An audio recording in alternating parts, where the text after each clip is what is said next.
Hello guys, welcome back to my channel. আমি স্বপ্না। তোমরা কেমন আছো? আশা করি তোমরা সবাই ভালো আছো। চলো মুখ দিয়ে চলে এসেছি, একটু রেডি হয়ে যাক। রেডি হয়ে আজকে কোথায় যাবো বলো তো? আজকে যাবো বাড়ির পাশে একজনদের বাড়ির ছাদ ঢালাই হবে তো, মানে দুপুরবেলাতে সবার বাড়ি শুধু সবার নেমন্তন্ন। আমাদের বাড়ি আজকে দুপুরে রান্না হয়নি। তো বরমশাই আর দাদা তো তাদের কাজে চলে গেছে, দাদা পড়তে চলে গেছে, তো বাড়িতে কেউ নেই, আমি, মা আর বাপি। তো চলো, মা আমাকে বলছিল তুমি রেডি হয়ে থেকো, আমি একটু দেখে আসি যে ওদের সবকিছু হয়েছে কিনা, কারণ আমি তো সেখানে থাকবো না, আমি একটুখানি যাবো, বসবো, খাবো, চলে আসবো। আমার কাজ হচ্ছে আপাতত এটাই। তো দেখতেই পাচ্ছ আমি রেডি হচ্ছি, এখানে চুলটা ভালো করে বেঁধে নিচ্ছিলাম।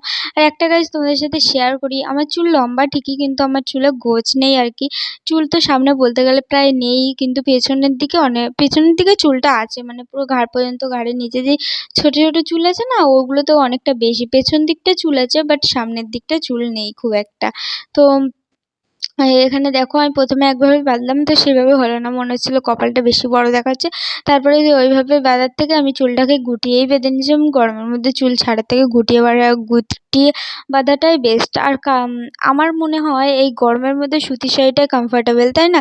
সব শাড়ির থেকে মনে হয় সুতির শাড়ি পরেই একটু আরাম পাওয়া যায়। যারা আর কি রেগুলার শাড়ি পরে তাদের তো মানে ডেলি বাড়িতে যে শাড়িগুলো পরে সেগুলো অলরেডি সুতির শাড়িই হয়। আমার মনে হয় সুতির শাড়িটাই কমফর্টেবল গরমের মধ্যে।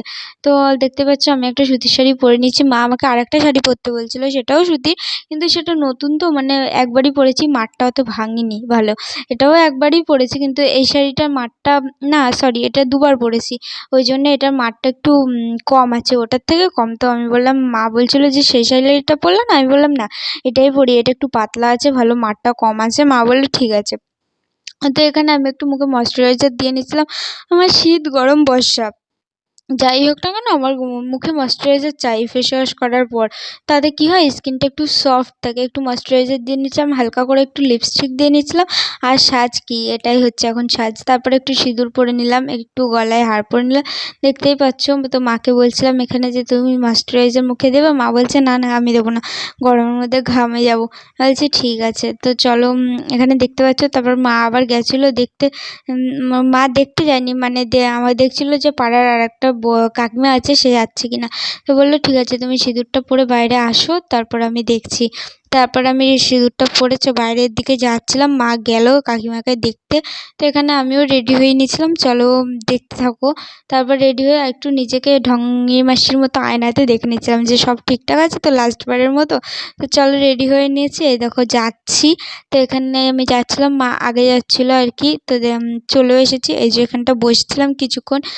বসে থাকার পরে দেখতেই পাচ্ছ ওদিকে সবাই খাচ্ছে, আর এই যে সেই আমার পুচকুটা, তো ও এসেছিলো, ওর একটু ভিডিও ক্লিপ নিচ্ছিলাম। তো খাওয়া দাওয়া হয়ে চলে এসেছি।